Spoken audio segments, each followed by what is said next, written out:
three of us, we are from Italy. So me in Turin, Silvia, are you in Milan at the moment? Yeah, close to Milan. And Valerio probably is in Tuscany? Valerio is in Rome. In Rome now, okay. And Gianna is in Leicester in the UK. So still a little bit of Europe, let's say.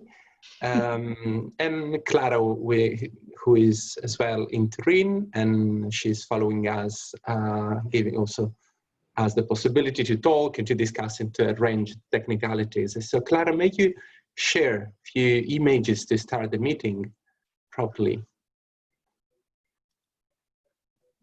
Thank you. So just to give you a very brief introduction to these meetings, if it comes. Okay, those set of meetings of online webinars from Monday to Thursday this week, they are all organized by Accademia Unidee, which is the higher education institutions of Fondazione Pistoletto in Biella. And we, as an art academy, we offer 4 courses in art, design, new media, and fashion. And actually, each course is characterized by a strong, let's say, dedication to sustainability and social transformation. Since this is the very core of all the mission of the Pistoletto Foundation since its very beginning. And so this art academy is also in the same, on the same path, let's say, of sustainability. This talk today is especially supported and promoted by the School of Socially Engaged Art, since, yes, thank you, now it's visible. Since, as I told you, we have 4 courses, art, design, new media, and fashion.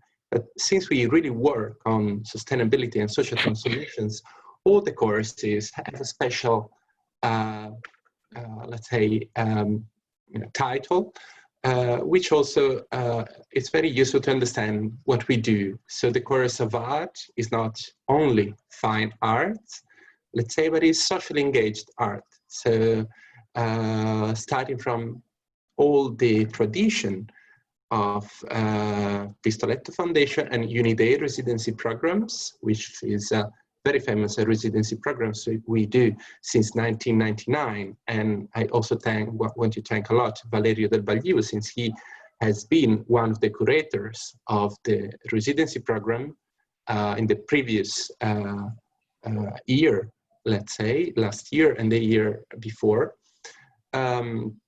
But I also thank a lot Silvia, because Silvia was also part of the Unidee residency program, thanks to an exhibition that she did, which was titled Politics of Affinities. And we will say something about that later. And also Jana Graham, since she was invited by Valerio in the residency program last year. So let's say all the 3 panelists have this issue in common, at least, which is the issues of having been part of the program of the residencies of Pistoletto Foundation. But as Academy of Arts, we also offer 3 years courses. And that's why we wanted to discuss this issue this night, which is arts education for change, practicing new imaginaries. So in a way, arts education moves from radical experiences, alternative experiences, practice-based experiences in education. And then there is also, let's say, the other side of the world, which is the formal art education, which is the one of the academies, of the institutions, of the schools. So is it possible to pass from the informal and experimental alternative art education to the formal? And if it's possible, what happens? May we keep all the experimental elements, or do we miss something?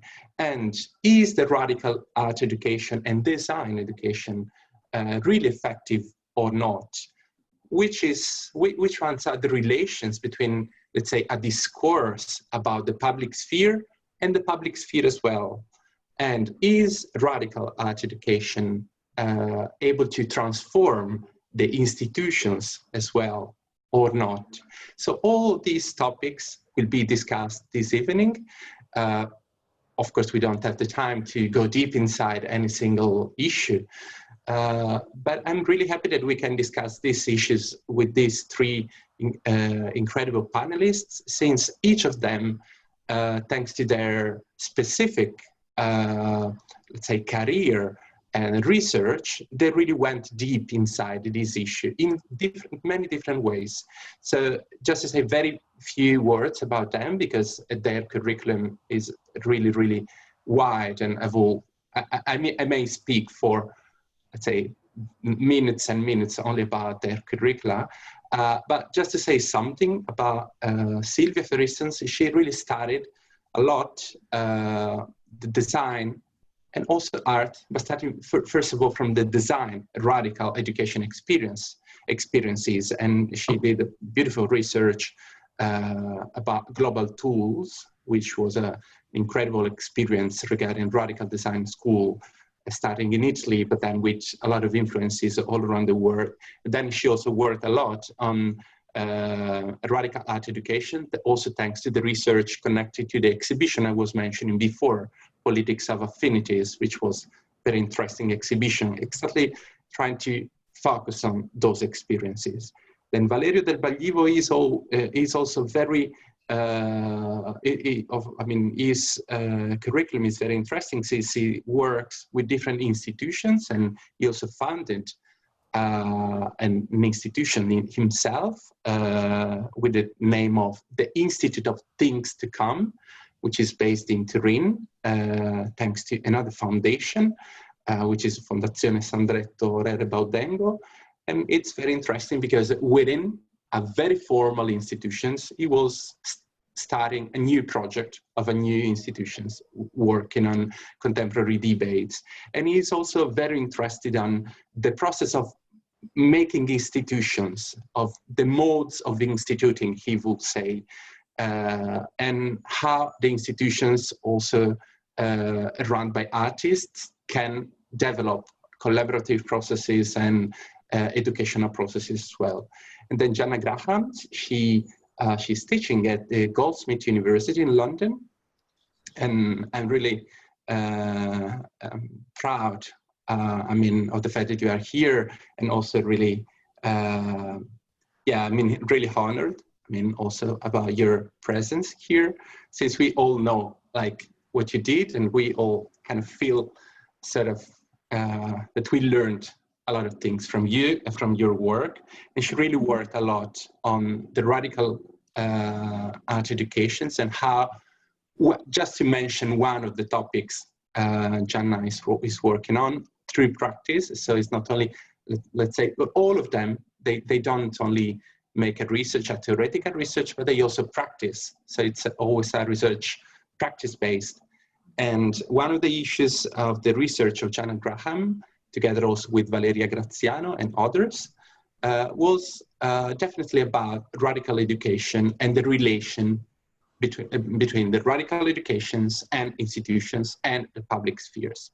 So yes, this is more or less the program for the night. So we will listen from all of them contribution, a specific speech, and then we will discuss together. So, I will just start like this. I guess this is the best way. So we'll maybe ask to Silvia to start, and then we can pass to Jana and then Valerio at the end. So it's like women first, of course. And yes, I will just stop speaking. So for all the attendees, if you have any questions for the panelists or for me or whatever, please just use the Q&A tool, which is a very useful tool, and each of us can see it. And I also just want to mention that, of course, this meeting is recorded, and it will be also available on our social networks, in YouTube, and of course in our website, which is academiaunidee.it. And so let's start. So thank you again for coming. And please, Silvia, can you maybe start? Yeah, thank you very much, Michele, for the for the introduction. Yeah, and thank you for the question you posed to us. I think that it would be rather nice to have also a kind of engage in a conversation among the three of us, not only about past researches and experience, but also I think that the last months have transformed very much the way in which we think about all this subject matter. So I think that after a kind of a start, it would be also nice to leave some space for kind of a conversation where maybe new thinking, new thoughts, and new content can emerge. Maybe as a start, as you were briefly asking us before the starting of this meeting, you were asking to maybe like connect this subject matter with a kind of an historical grounding. You were asking me to provide, given the research that I've done, provide a kind of to give few points about the historical starting point of these radical investigations. I would say that it's rather hard to trace a kind of a linear narrative about when the radical experimentation in education has started. Maybe Jana later will also correct, because she has also a lot of, she has done great historical research also on Freire, Guattari, and many other. But I have to say that we can see the emergence of these kinds of movements and ways of behaving in the sphere of education appearing at the late 19th century, beginning and 20th century on a wider scale. From India or Russia or Europe, there have been many roots of radical thinking coming from different places of the world. Indeed, the major historical investigation that have been done so far in terms of trying to map out, like for instance, the latest Bauhaus exhibition that was tracing the influences of Bauhaus worldwide, or the inquiry of Beatriz Colomina on radical pedagogies, were more done as a map, more than as a map where there are links and connections rather than historical linear narratives, I would say. What I have personally investigated in my research, my academic research, was more how the ideas that were starting from how the ideas of Ivan Illich, who was one of the major thinkers, not of course the only one, but one of the major thinkers that in the after-war period from the Latin America has started to write on ideas of radical, how to deconstruct the institutions from within or from the outside of it, proposing the idea of descolarization. But also not only it was not only a critique to institutions, but it was also a critique to modernity. And the research that I've done was to see how this thinking has traveled from the Latin America to Europe, and how it has been appropriated from different European movements that after the 68 were trying indeed to formulate different hypotheses of educational institutions in a radical way. And in particular, the experience of global tools, which was an experience founded in 1973 from different members of Radical Architecture and Arte Povera that together try to formulate an educational proposal based indeed on Ivan Illich ideas of refusing the official institutions, but also on different ideas of that were commenting globalization to the appearing of globalization. So for instance, Schumacher idea of appropriate technology. So several thinkers that were trying to propose and a development of modernity and also in education on different values, very much related, for instance, also on ecology and not only on an alternative pedagogy. And the 70s was a moment where different of these experiences were trying to link to each other, like different experiences that after the Bauhaus in several places of the world were trying to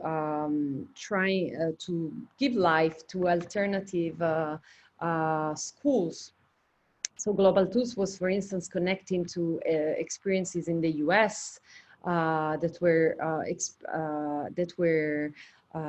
after the Waldorf catalog, trying to give life to alternative ways of living. And living encompasses ideas of education, building ways of relation.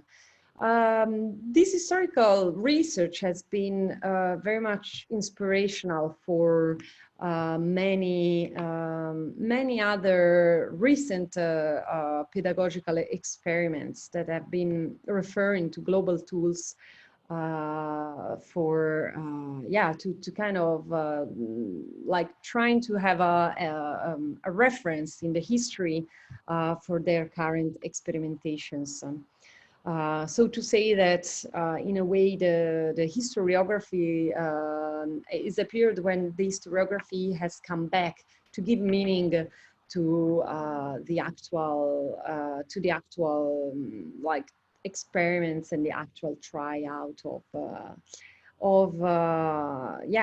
other experiments. For me, a kind of a very crucial experiments in the way between education and radical pedagogy was, for instance, the biennial in Kiev that we founded in the shape of the school.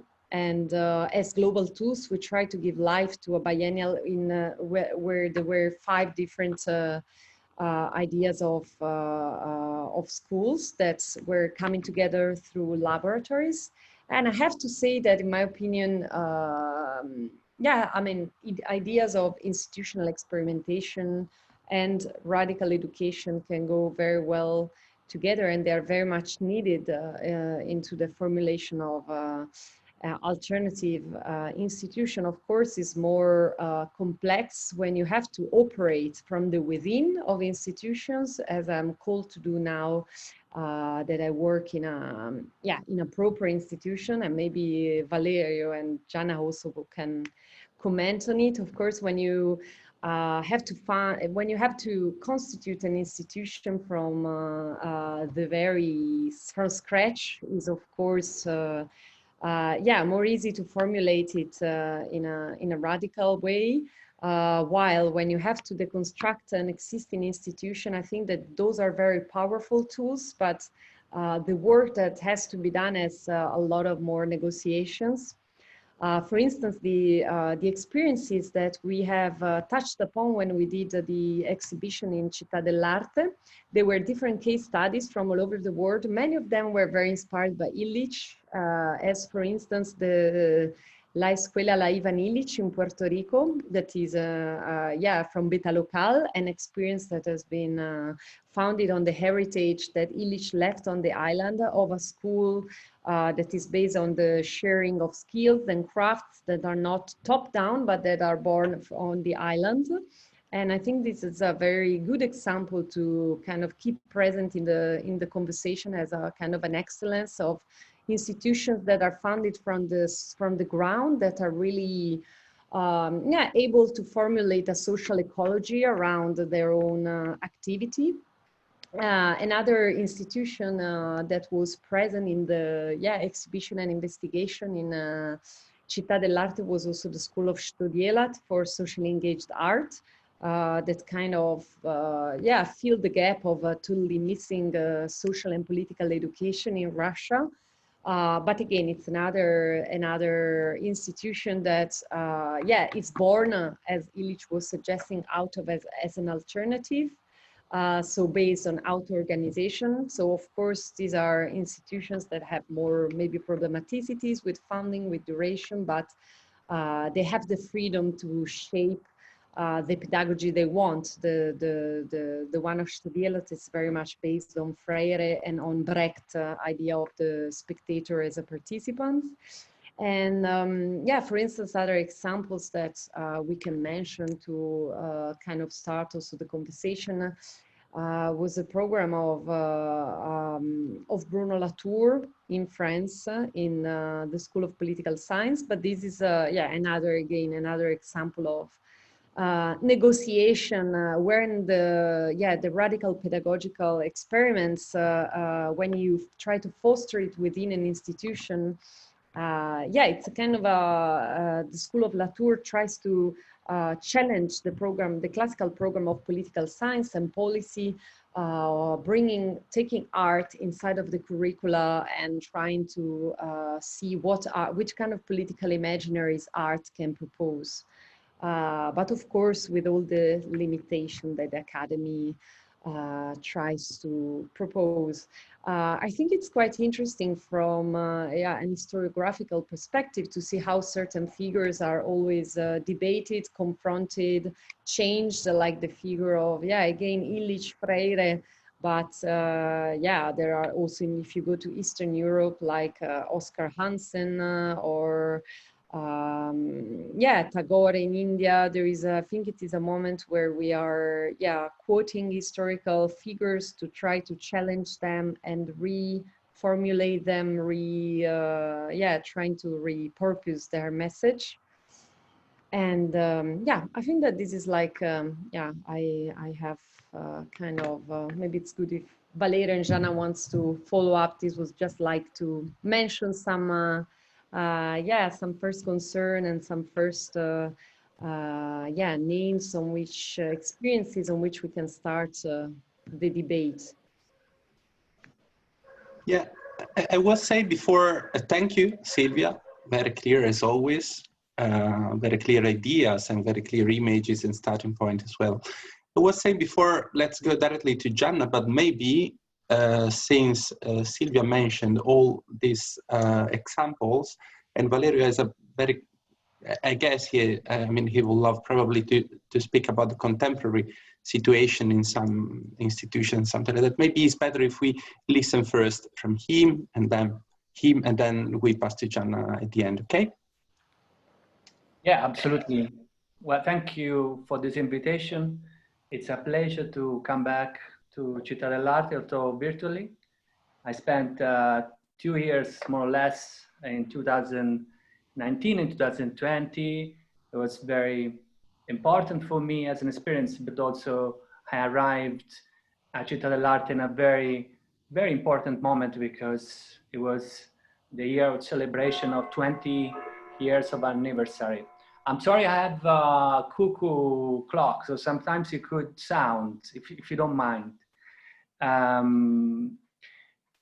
wanted to, I could discuss a lot about this because I really started as a student studying the relation between socially engaged art and alternative education in 2006 in San Francisco, attending a master of Ted Purves. And then I continued to research about this, but today I wanted to bring into discussion 2 notions that for me are very important for what I'm doing with the Institute Things to Come. And perhaps this could help us developing the discussion afterward, also developing the discussion of what to do now after this quarantine situation.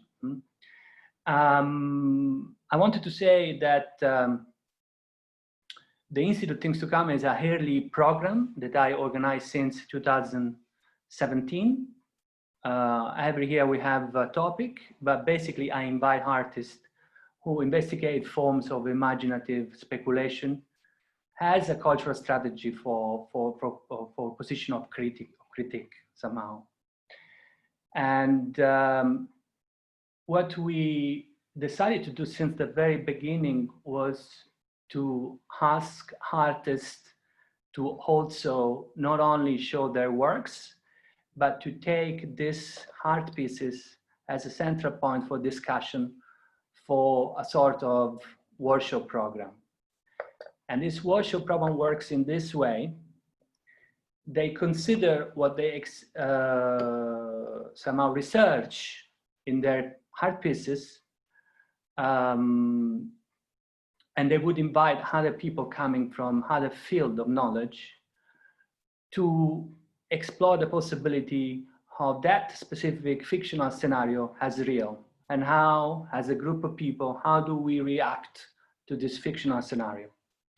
So the two notions I wanted to bring into discussion now are, one is the notion of, or the method of as-if methodology, and the second one is the idea of prefiguration.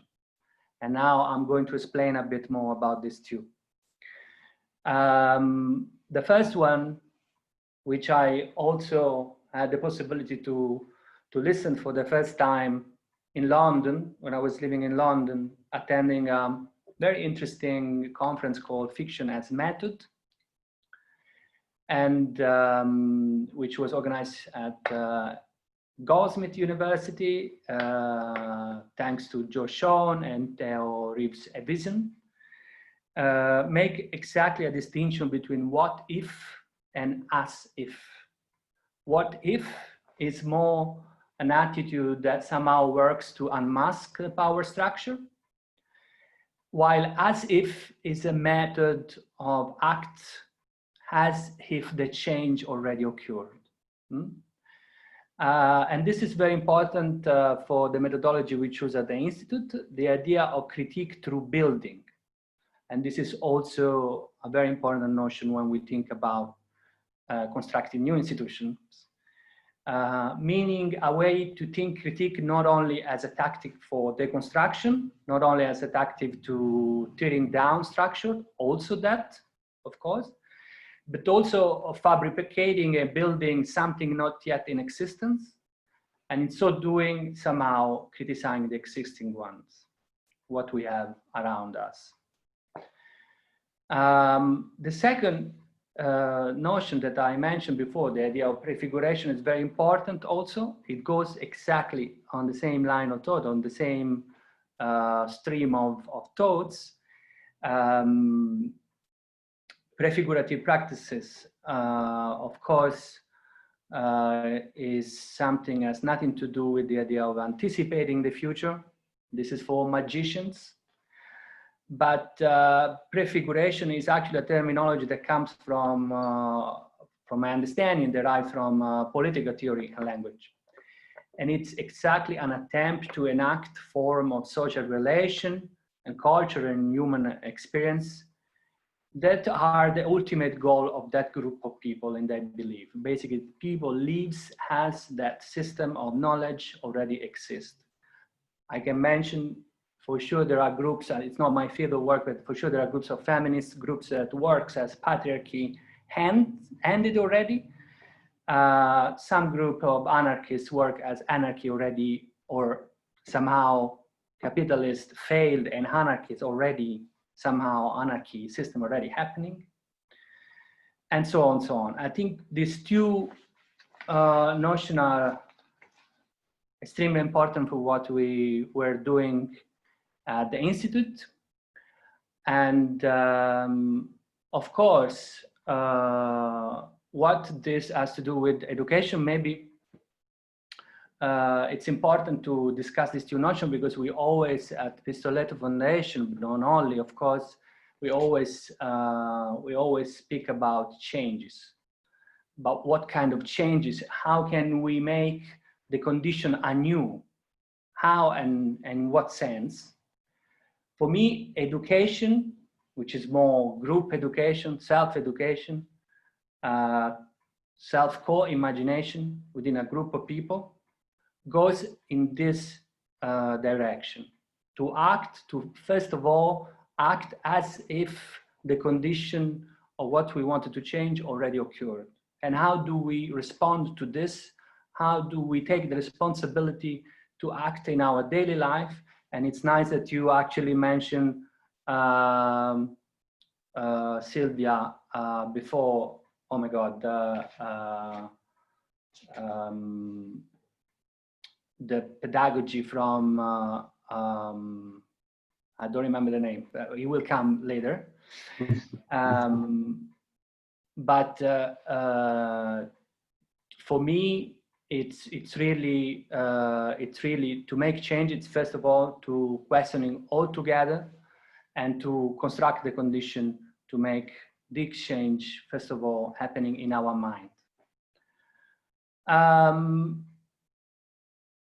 One other thing is very important to me, in my experience, and I wanted to quote it. It was my experience at the university in Venice, where I had the luck to attend a seminar from many interesting intellectuals like George Agamben and many others. And we discussed a lot. It was also the time of discussing, the educational time was between 2006 and 2010.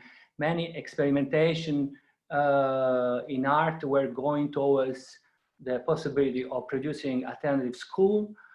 2004 is the, just to mention some historical dates, the 2004, if I remember correctly, is when Manifesta failed to become for the first time a school in Cyprus.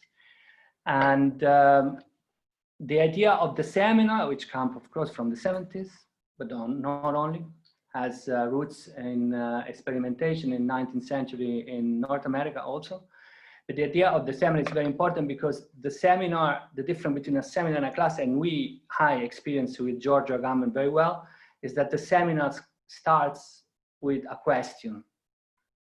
And this question is not referring to any specific discipline, can be multidisciplinary question. And the goal of the seminar is not to find at any cost a solution, but to continue this conversational questioning. So this is also what we try to do. I give you an example, and then I can pass the microphone to John, and we continue. This was, for example, what we've been doing a couple of years ago when two artists from France shown for the first time in Italy a work called The Waterway, Hervé and Maillet, a duo from Paris. And The Waterway was a fictional film about the possibility of living under the water. Very beautiful fictional tale somehow. But the first time of the film was actually filmed in an authentic hospital place where people recover from injuries in the swimming pools. So they make exercise to recover. And the second part was actually a dinner of scientists that were absolutely fictional with actors, and were discussing the possibility of mutate our bodies in order to go under the water and live there forever. Because one of the myths in filmography of the myth of the Atlantis is that if you mutate, you go under the water, then you also obtain eternity.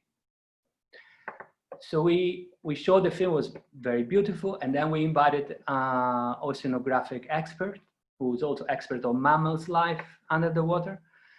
We went seeing the whales in the Liguria coast to understand how they behave, and we came back to discuss real possibility for human to mutate and go under the water. And this fiction was also a metaphor to discuss our obsession to go towards eternal life, our obsession to, of course, delay the possibility of getting older, our obsession for stay young forever, and so on, so on. And this is also very important. Fictions are lenses through which we discuss our condition and our situation. So yeah, I think I can stop now, and I can pass the microphone to Jana. Thank you, Valerio. It's always very hard when when we do something together, because every time, now it's the turn of Jana, which can be still worse, but it's like you have so powerful ideas to bring into the conversation, which is always a lot of booming discussion, which is super interesting. So thank you a lot. And let's go to Jana. Great.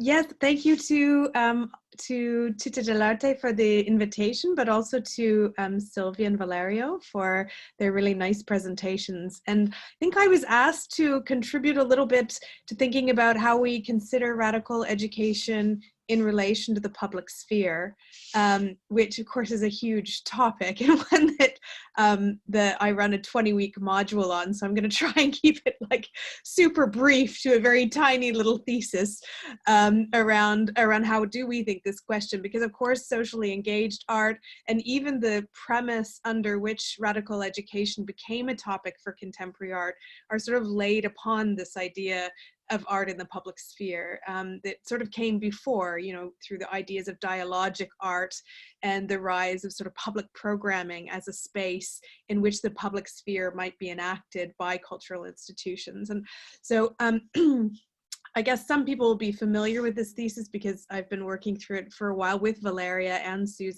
Graziano and Susan Kelly in our work on public programming. So I'm not going to say too much about that, but just to say that, you know, we have to think, of course, about the context that we're operating in now, and where sort of ideas of radical education, which are, you know, highly romantic, and I'm attracted to their romanticism, at the same time as highly technical, you know, and how do we balance both the promise of those techniques, but without, you know, sort of romanticizing them to the point of nostalgia or to the point of not recognizing the conditions that we're living under today.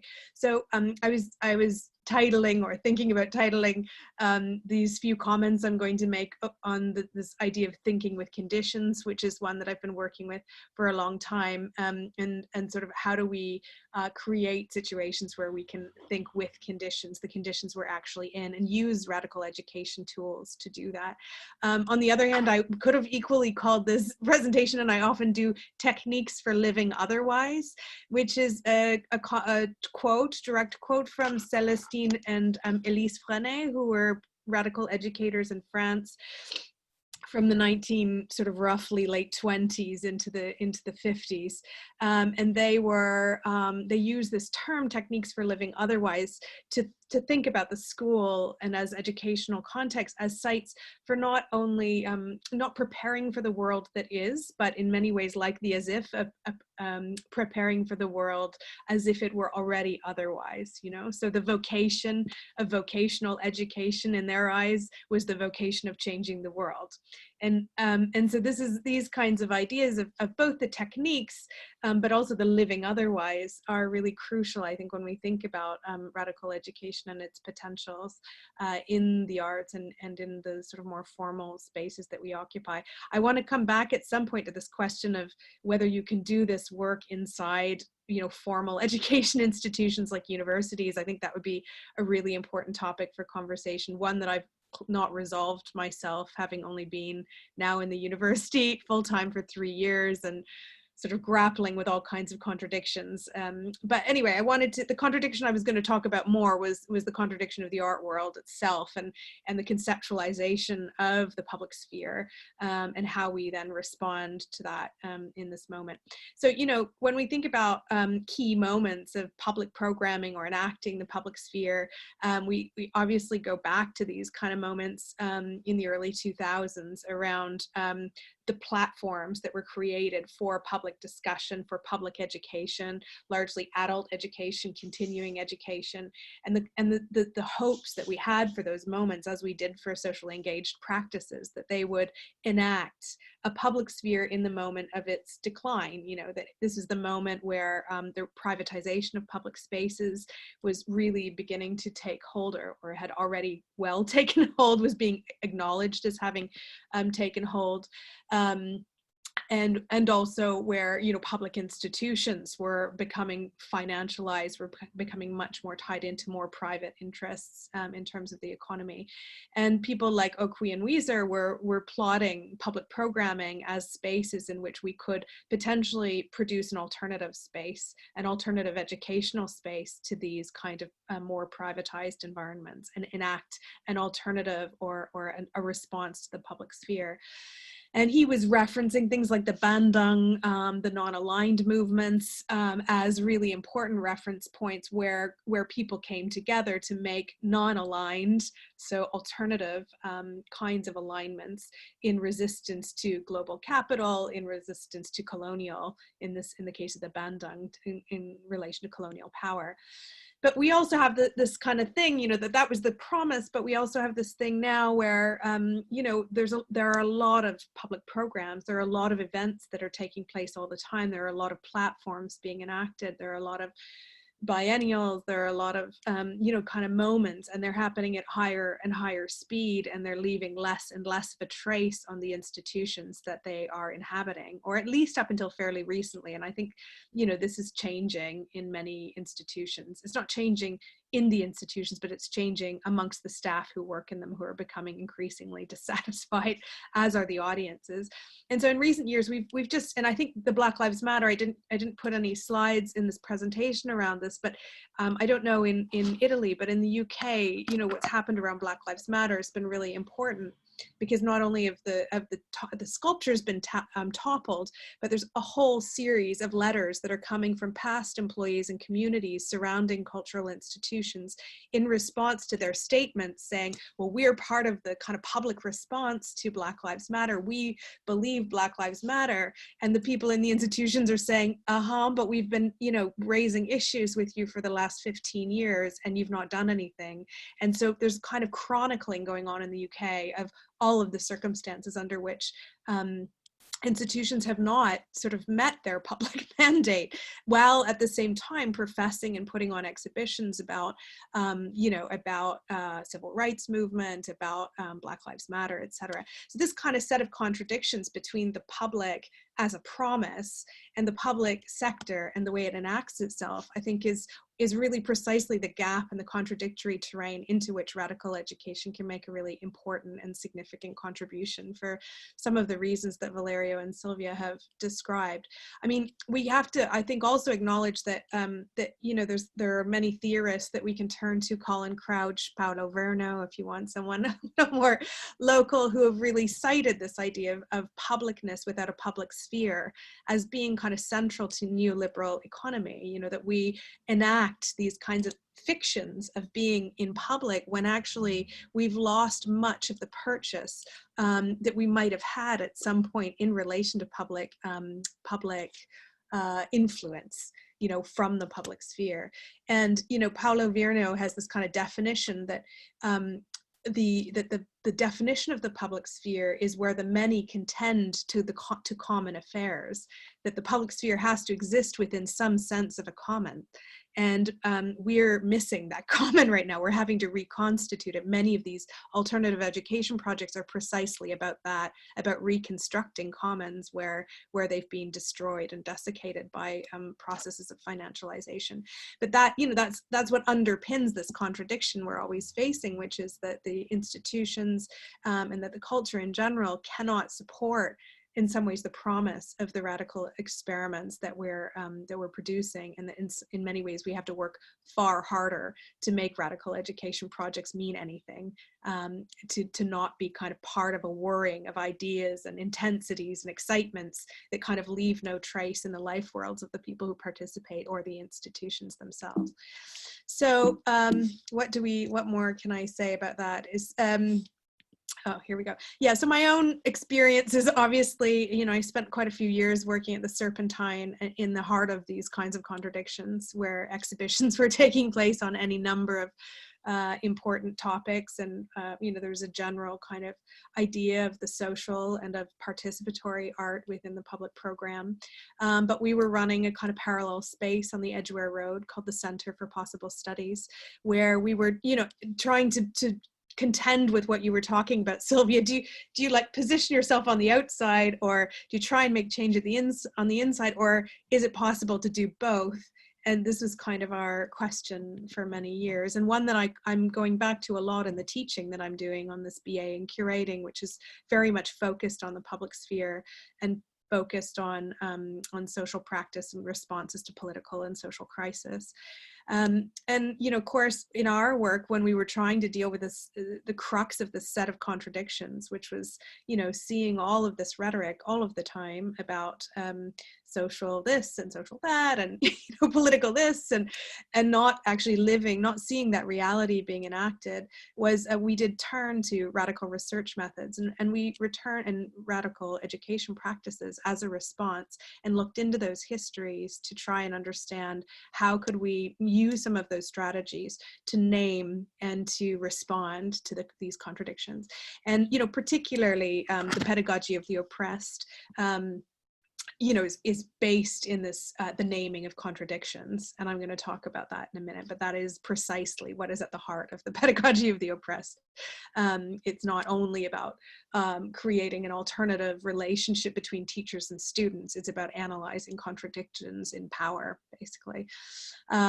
So radical education was really important to us. We set up a little group that was called the People's Research Seminar, which was including of local neighborhood people who we were working with, teachers, students, artists who were residents in our program at the Center for Possible Studies, as well as employees from the gallery who were interested in learning about radical education practice. And this was very much in an effort to think about changes in two different spheres at the same time. One, the realm of a neighborhood, which was undergoing massive gentrification and many other kinds of neoliberal processes. But at the same time, thinking about the institution that was hosting us, the Serpentine, and how could we think about using radical education methods to try and change some of the dynamics that were taking place there. I guess the other group that I've been involved with that's been really important to my learning about radical education is, oh, and I should say this book here, this Radical Education Workbook, that was made alongside, not on the Edgware Road, but many of us were involved in it. And this was a project with teachers. So we worked with teachers from many different kinds of sites to look at the histories of radical education and respond to them, to think about their applicability to the contemporary moment. I guess another group that I've been a part of since that moment is the Another Roadmap School, which is a school that takes place in 22 cities internationally.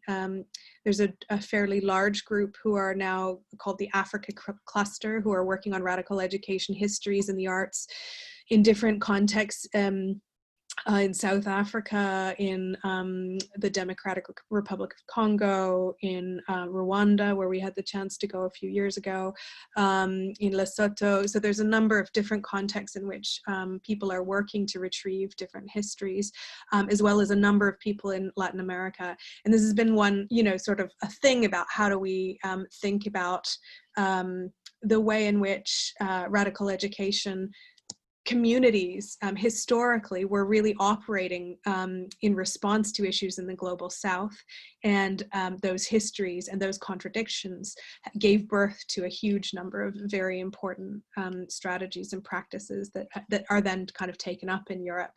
But the Another Roadmap School has been a way of sort of like gathering different histories, but also reworking our own relationship to colonialism. Our funding has been largely come from Europe. We've had to negotiate relations of power amongst the researchers in relation to these histories of colonial power. So the three things I wanted to pick out that I think radical education offers to us in this moment where we're inhabiting all of these contradictions in the public sphere and in the absence of the public sphere are three different kind of technologies or techniques. One is naming, the second is composing, and the third is instituting, which is one that Valerio obviously has spent quite a bit of time thinking about this last year. So yeah, so I thought I'd just spin through these quickly because I want us to have a bit of time to have a chat. But the first one is naming, and I think I mentioned this. This is Paulo Freire's library in Sao Paulo, which I've had the chance to go in and visit, and it's one of my favorite places just because his thinking has been really important to my own work. But the idea of naming of contradiction, you know, being so central to the practice of the pedagogy of the oppressed, of you know, him working in peasant communities, trying to support people in their learning of literacy skills, but through the naming and the very, you know, coming up with the terms that could name their oppressions and the contradictions that they inhabited. So these are some of the bits from this is his slide carousel that was used all over. These slide carousels were used all over peasant communities to generate images that could then be circulated, that sort of gave visual representation to those contradictions that people would, sort of scenes or scenarios from their everyday lives that kind of where people could visualize and they could respond to these contradictions that they saw. And in some ways, I think it's really helpful for cultural workers to also, you know, name and visualize the contradictions that they inhabit. And I think there's a number of groups that are doing this now really, really usefully, including manual laborers, who are a really great group in the UK working right now. You know, this had revolutionary potential, creating, you know, naming contradiction and giving kind of literacy skills at the same time, you know, was very crucial to the uprisings of the Sandinistas in Nicaragua, for example, and also created an incredible network called the Alfora network across Latin America in the sort of late 70s into the 80s, which was a kind of sharing space for practices that had been born out of the pedagogy of the oppressed, but were sort of enacted in very local contexts.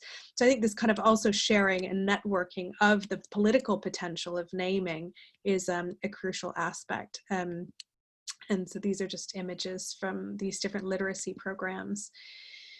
And also subsequent workbooks. My own education, my first education in radical education, because you were talking, Valeria, about 2006, was probably in the late 90s when we were fighting against free trade, the impacts of the free NAFTA, of the free trade agreement in North America. And there was a popular education center in Toronto where I was based, where they would teach us, you know, strategies for naming the different contradictions that we were experiencing. And the Alfora network had been part of, you know, founding these different centers in North America for grassroots organizers to get together and learn how to fight neoliberalism, essentially. So not that we were entirely successful, but certainly on a local scale, it gave us a skill set to start working in the various institutions that we were operating in. You know, in terms of our work on the Edgware Road, this naming was very important in terms of both naming the realities of the communities that we were working with, which were predominantly migrant communities facing really difficult life circumstances and particularly oppressive work situations, like domestic workers, for example, who were some of our partners. But we also set up a series of sort of images, much like Freres, but through theater, of the relations between migrant workers and galleries, and the Serpentine in particular. And this is a theater piece that we called The Embassy Ball, where we reenacted sort of openings in a very theatrical, but also over the top, exaggerated way of the way in which the migrant workers are kind of treated by staff in cultural institutions, and the relations of work that aren't often named, and sort of how could we think about cleaners and catering workers as cultural workers, who we would, you know, then think about in relation to these kinds of ideas of social justice that were being talked about in the exhibition program and in some of our public events. Composing is a second area, and we could talk a lot about naming, but I'm going to rush through these different ideas very quickly. Composing is another, you know, question, which is about how do bodies kind of come together under different circumstances, and all of these inventions of radical education spaces, I think, come under this idea of composing otherwise.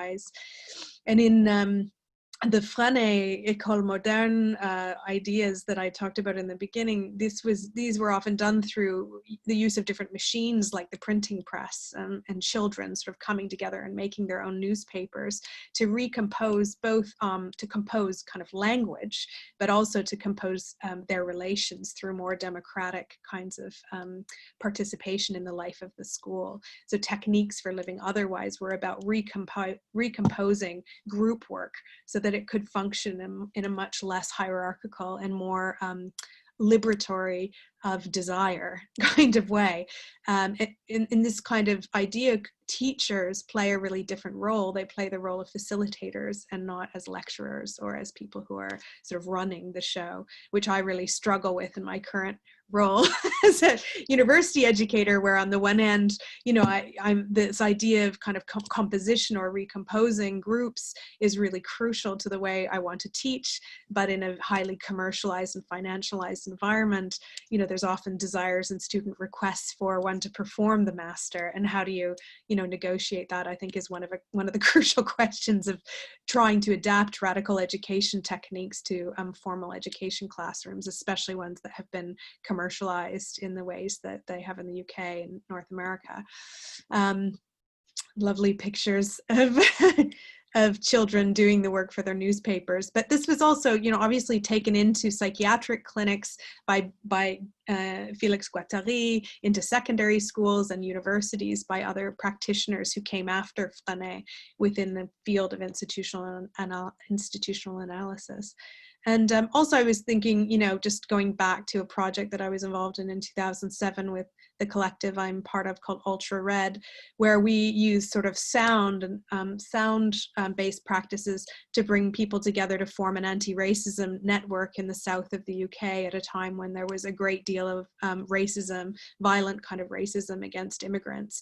And sort of the idea of composition being, you know, people coming out of isolation and isolated experiences and coming together to compose sounds about their experience, but also through that composition of sounds to recompose themselves as people who can resist, you know, who have solidarity, who have community and can resist what was, you know, the onset at that moment of Brexit, avant la lettre, but very clear, you know, it was very clear that that was where the UK was going. I could say a lot about those kinds of projects. The third area, I guess, and Valerio's talked about it already quite a bit, so I won't say too much, is this kind of idea of instituting, that radical education practices often have this kind of question of, okay, if we are going to undo the relations of power in the situations we're a part of, what institution then do we need to have? We have to invent different kinds of spaces to be able to do this work or as a response to this work.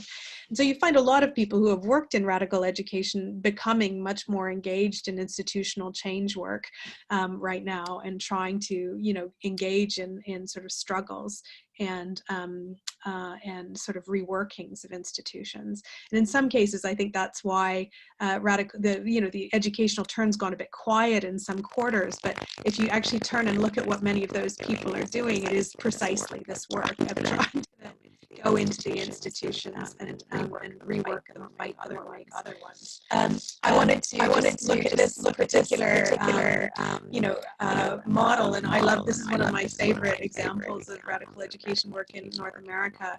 And this is it was a system that was born out of the American Indian movement called the survival schools. It was an alternative education system or kind of program, a series of schools in different parts of the US. And they made an organizational chart of what the survival schools would be. And they were literally they were called survival schools because they were about surviving colonization, and also about how to survive in everyday life as somebody who was poor and sort of attacked. The people who invented the survival schools met in prison and formulated their program for secondary students through their self-education programs in American prisons. But this is so lovely to look at their organizational model, which starts, almost every org chart you'd ever look at of any organization, even ones that profess to be about radical education, there's usually like a director or a board of directors at the top. And here it's what they call the Indian community, that it's the community that governs the school, and not through a board of kind of trustees, but through a sort of accountability process to communities. And when you think about the institutions, most cultural institutions don't have this accountability process. They don't operate by kind of community assembly, and the skills that we need to do that are just not there, even if we talk quite a lot about radical education. And so, within institutional culture, I remember when I was in Nottingham trying to sort of push this idea or present this idea. And one of the big issues was just that nobody in the organization had the skill set to facilitate a community assembly. And that was something we identified as like a major educational need if we were going to become more oriented towards and more accountable towards communities rather than towards, commercial gallery owners, construction magnates, etc., which is who these institutions are generally in the hands of right now.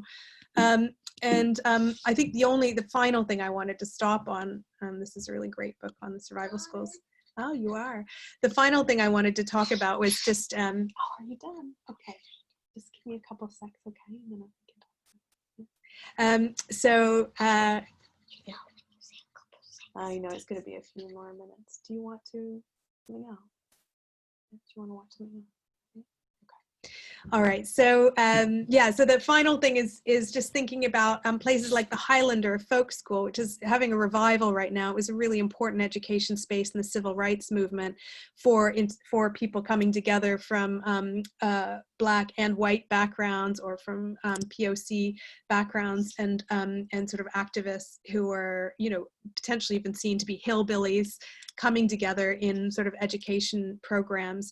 And one of the nice theorists of the and people like Martin Luther King, Rosa Parks, they were all trained at the Highlander Center in sort of how to do popular education work, how to do grassroots mobilizing work, which is we often hear about the speeches, but not, you know, the kind of grassroots work that went behind the civil rights movement. And Highlander was a crucial space for this. And one of the theorists of Highlander talks about it as a movement halfway house, that, you know, somehow between the social movements and the communities and the institutions that people were occupying.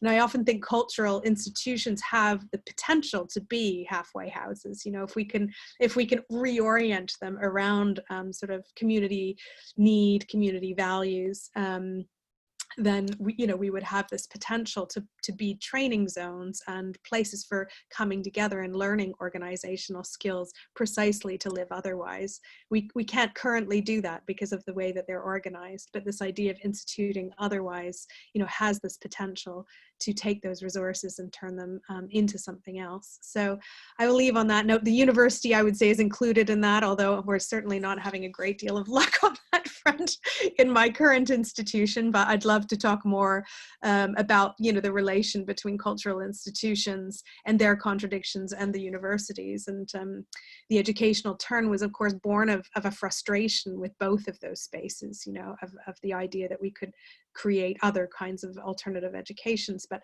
I think we're also realizing that we certainly can't let go of the institutions that do exist and need to fight for them on other grounds as well. So yeah, that is all I have to say for now. Thank you.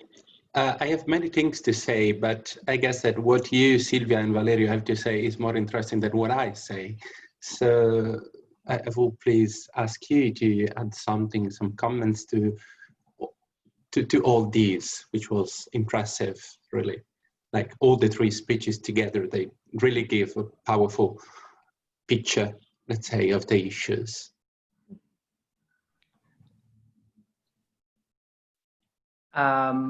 Maybe just a comment, because of course we all experience frustration with big institutions. And I remember once I was participating in a conference with an artist who was responsible for public program in a big institution in South America, big museum, very old, which also has a very important or old for South America historical background. He used this idea of, he started considering this idea as a sponsor of the public program. He started considering this idea of homeopathy. And I don't know if you know homeopathy. It's of course alternative medicine. It's not even considered medicine. But basically the idea is that you cure yourself with the same ingredients that caused your disease, okay? But this material is diluted in water. So you take it slowly, like, for example, you take snake poison to be, you know, immune to poison.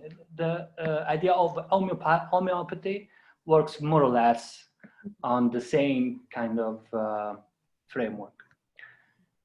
And he said, when I was very frustrated, I started to somehow approach the institution with this idea of curing the institution or the problems within the institution with the same matter that causes that frustration somehow. And this was a way for him to escape, of course, control, and to prove a possibility for changes. I think, for example, there was a huge problem with I don't remember exactly. I'm trying to remember by heart the example, but basically there was a huge important, if I remember correctly, exhibition of Picasso, and of course, which is the symbol of masculinity in art also, and one, I think one or two pieces were controlled by two military persons. So the contract with the museum, the land, these works included the necessity of having in front of these two pieces two military persons. So the patriarchal system of exhibiting Picasso was even double in some way, and therefore he decided, without permission, to invite people from the street that are working in sex workers, to come inside and to give free interpretation of the artworks. And he started a kind of subterranean public program without even publicizing it, or without even somehow having the permission or asking the permission, as far as I remember, with a person that, and this is because, of course, most of the exhibition, I think it was related to how Picasso represented the bodies. And so, of course, he tried to cure this problematic of patriarchy within this huge exhibition that was highly somehow publicized and highly promoted in the museum. And it cost, I imagine, quite a lot of funding, by finding way to cure the institutions through the same problematic which causes frustration. I think this is a nice metaphor, and there is not one way to apply homeopathy or homeopathic treatments. We can find different possibilities. But this also, once again, it refers to fiction and the possibility to diluted reality within this subject matter that somehow enlarge again the borders of the realm in which we are included, and reconstruct the relation, the inner relation between the person, the institution, between the subjects involved. So I think this idea, it's not mine, but I wanted to bring it on the table, the idea of homeopathic treatment as a way to escape frustration with institutions. Other than that, I have to say that I always, like, very often also find myself in the same situation you described, Jana, and it's very difficult. Mm-hmm.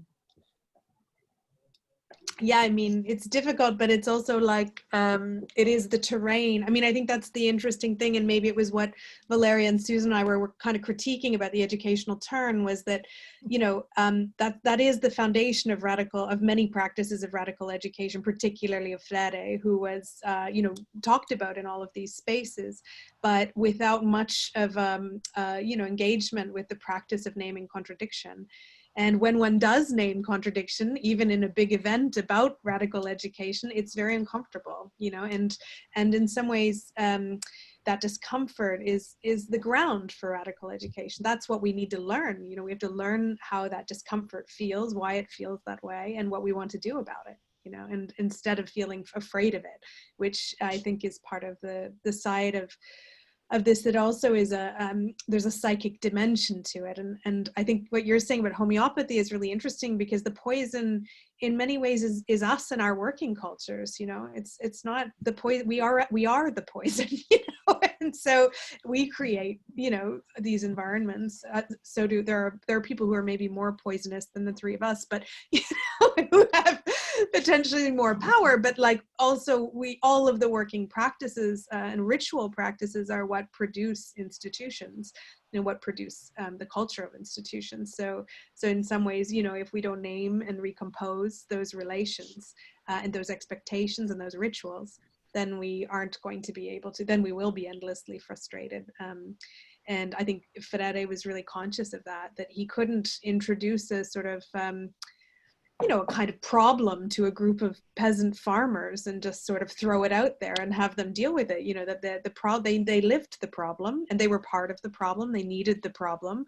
They were dependent on the problem, and that was, you know, that they needed to, and that they, you know, themselves decided to act on the problem as a way to sort of get out of their frustration. So yeah, but I think homeopathy is an interesting, you know, kind of idea, because where is the poison is always the question, you know. Yeah, we want it to always be somewhere else, but we're in it, you know, we're part of it. So yeah, of course, I'm not using it meaning that we are the doctor that resolve the problem, because this would be once again a position of a different position. No, I'm exactly trying to underline what you said before, that the center of the problem has to be faced and has to be somehow rediscussed and recirculated, re-put into circulation, to which is somehow also what is now maybe happening with the idea of the statues. So some statue has to be teared down for certain reasons, but some have to be maybe really rediscussed and left in the public space and reconsider and re-narrated. We have one problem here in Rome, the famous obelisk of Aksum that was stolen by fascism in the 30s in Eritrea, and then finally given back in the 90s after 50 years of discussion between the two states. And now there is nothing, not even a plaque, not even a sign, not even a writing saying or telling that terrible story. Terrible history, actually. So I think, yeah, when I brought into light this idea of homeopathy, is actually to take what is poisoning and to re-discussing and to re-put into circulation.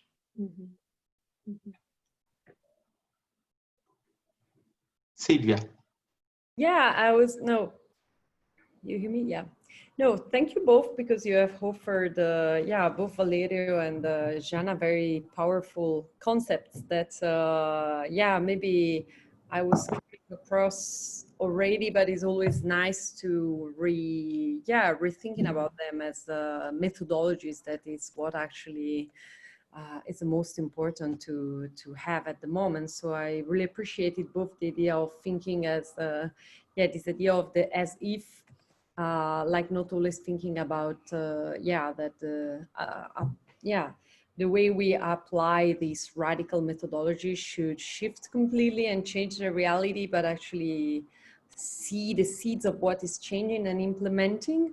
But also, what Eugenia has to, the idea of naming, composing, and instituting as actually, maybe some of the messages of, also someone like Freire that have to be taken into the present. And Janice, thanks a lot also for offering a bigger historiography that actually it's really wide, and there are so many histories that deserve to be taken back, histories of struggles from experiments that are always powerful to the present.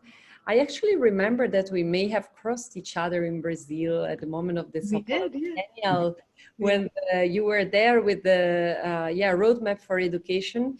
And I wanted actually to, maybe something to also discuss.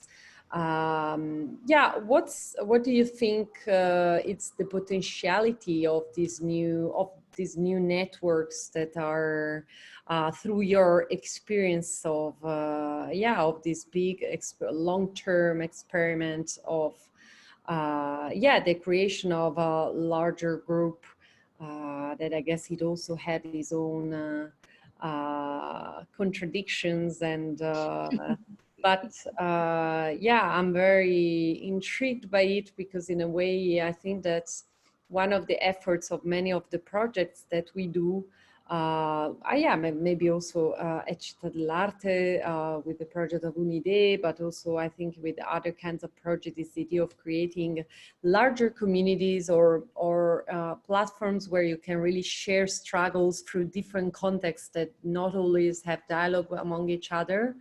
And yeah, I was wondering if this is, yeah, in which way we can consider this still an empowering practice as a also kind of a pedagogical potential. I mean, there's lots of answers. I mean, I can try on that one. Just the, you know, on the one hand, you could say that the networking contributes to the problem I was describing, you know, of like an endless encounters and what happens as a result of them, etc. And on the other hand, you think that these kind of moments of gathering are also very much moments in which people who are in very situated struggles and contexts come and share strategies, you know, much like the non-aligned movement would have done, and the Bandungs and all of the rest, and maybe with a little bit less power. Not heads of state, but, you know, very minor kind of communities and figures, as we are as radical educators. But, you know, and there is something really important in that. I mean, you know, certainly when we've been meeting, especially around the contributions and the excavations of histories in different contexts in the global South, those have had really important impacts, both for the people who are practicing in those spaces in relation to, you know, just being able to sort of claim a trajectory for arts education that isn't the neoliberal creative industries one. And another roadmap was set up politically for that reason, because it's actually called Another Roadmap, because UNESCO in around 2008, I think, or 7, produced the roadmap for arts education. And it was a highly neoliberal document, which was essentially trying to convince the, you know, governments in the global South that the UK creative industries and European creative industries form of arts education and heritage, arts for heritage, were the kind of dominant ways in which they should engage in cultural funding. We've read it and thought this was horrible, and Carmen Mush and I set up kind of dinner parties all over, invited friends in different places to read the document over dinner. And in a lot of places, people said, yeah, you know, this is horrible. But on the other hand, it's the only policy of arts education that's ever been adopted by our governments. So we need to use it, you know, and somehow rework it. And so that it was in that context that we started to have conversations about, okay, well, strategically, you know, could we use this moment to open up conversations about different histories of arts education than the ones that were being kind of professed through this document, which would have been, you know, really a direct line into, you know, yeah, creative industry kind of policy, which was, of course, designed to create new dependencies on European knowledge in the cultural industry. So, and the network's been really important around that, around creating a different, a network or way of organizing with each other on different premises and on more critical premises than that. And also in diverting resources where we've been able to, from the European context, to spaces that maybe have not had the organizing potential of the educational turn or the resource, you know, the robust resource in Europe that was put into this. But, you know, that kind of redistribution of funding has to come with a lot of discussion about power, you know, and about power relations. And I don't know that we, you know, nailed this completely, but it's definitely been a really important aspect of the research of that network, is how do we have relations with each other when we live in this colonial past, or colonial present in some ways, this neo-colonial set of circumstances, and how do we use those funding bases where we can. In fact, there aren't very many funding bases anyway, as we're learning. You know, we had a bit of funding from Swiss money, but that's now doesn't work. But I mean, the encounters are incredible. They're just people who are really, you know, we're all minor figures. You know, radical education is not the dominant, you know, mode of doing education. It's not the even dominant mode of doing arts education. So it's you know, about people who come from particular struggles and legacies coming together and finding power in that, fueling those very frustrating struggles and encounters that we all face in the spaces that we operate in. So I think there's a lot of potential in that, in reshaping a kind of global conversation. you know, or at least preparing for a moment when it's not so taken over by, you know, this kind of fascist proposition that we're operating in right now. But, you know, yeah, trying to build up vocabularies and ways of working. But I mean, I also find it incredibly useful as one who teaches in a European university to be able to not only talk about the sort of 5 people that everyone in Europe talks about in terms of education, arts education history. It's really important that I am able to say, well, in Lesotho, they, in the 1970s, this was a really important arts education practice, and you know, this was a really important practice within anti-apartheid organizing in South Africa. This is, you know, and not always the same kind of figures who have become also hegemonic. And that's one of the things we will look at in the network, is we sort of unpack Freire and the kind of godliness of, and the masculinity, you know, the intense, you know, patriarchy of the people who are named as radical educators, you know. Illich was quite Also, the same, yeah. Yeah, and also very amazing characters, but they're the only ones who wrote, and that's why we know about them. The teams of educators that were working around them are, you know, they just don't have, they didn't write about it, so they don't have their name on it in the same way. But of course, you know, and there's a whole gender politics around that, around who were the teachers who were implementing the pedagogy of the oppressed for the most part, who were the teachers who implemented École Moderne, you know, unless there was some moment where most teachers were men that we didn't realize, you know. There's a huge gender kind of issue around this stuff, and of course an issue to do with periphery margin relations and various other kinds of geographical questions and colonial questions. So you have never formulated the idea of a school out of these meetings? Yeah, I mean, another roadmap is called a school. Yeah, we call it a school. It's an international. Okay, so very distributed in his own program. It's a school, and then it sort of operates. Sometimes we go to different places, like we were in Brazil. If somebody will give us some money to be able to meet, then we go and we operate the school in those different locations. Yeah. And that's, but we've had less, you know, I mean, it's interesting, we all probably feel this, but the educational turn as a fix, we always knew it would be a time limited fixation in the art world. And it obviously is. And so the resource base for doing that kind of work is less than it was sort of 5 or 6 years ago, which is fine, because also many of us are really working away in the institutions that we're a part of. But it does mean there's quite a lot less, even before COVID, less kind of encounters taking place between people. Yeah. Oh, okay, sweetie. I'm going to need to go and do some feeding. Hold on one second. Yeah. Thank you. Yeah, and I guess we can also come to an end to our meeting. Actually, I also have a few ideas, but just to sum up a few concepts. In a way, I mean, we talked a lot about tools, and I really feel like at least 2 main tools or issues to still keep on discussing. First of all, the tool of proxemics, which is a super relevant issue nowadays, of course, but not only a physical proxemics, so it's not only social distancing, but which is the position of the actors in education. So if we stretch the concept of proxemics somehow, I really feel that this is one of the main issues, again, I mean, about the actors of education, conceiving, of course, the students also as actors. And another tool is the one of rhetoric. In my opinion, is very, I mean, when Jan was mentioning the idea of starting from naming and then constituting, and this was really reminding me the idea of Quintilian, which was a very famous rhetoric, of course, in the Roman age. And he was defining the stages of rhetoric as starting from inventio and then dispositio and then memory and so on. And then the last one was actio.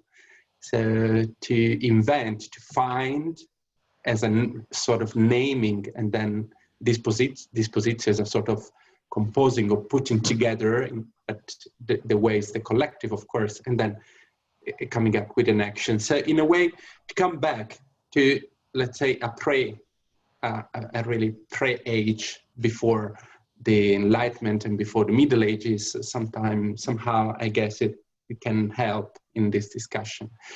but the most powerful idea, I guess, is still the one of Ernst Bloch, which is the one of the simultaneity of the non-simultaneous. So somehow when we talk about radical education and formal education combined together in the same moment, and using homeopathy as well as an approach, but also starting from the what if and switching to the as if, and all the things you were mentioning, I really think that we are talking about the simultaneity of the non-simultaneous as a tool for engaging the future, Marisa Zapata will say.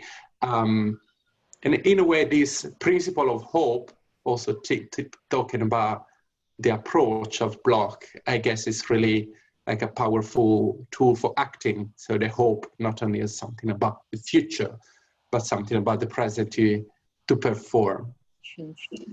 So yes, I mean, it was just that this is nothing new, actually, just synthesis. I mean, they say the things you say, but from another point of view, let's say. So yes, I would really like to thank you all for being present during this conversation. It's really a precious moment for all of us, and I will study a lot from all the things you said. And yes, I guess I can also invite you all to being present, to the attendees and the panelists, if you want, in the next talks we have tomorrow. We have talk about engaging Europe. So what is Europe today? May we talk about borders, what is relevant for Europe, and is Europe relevant for the world?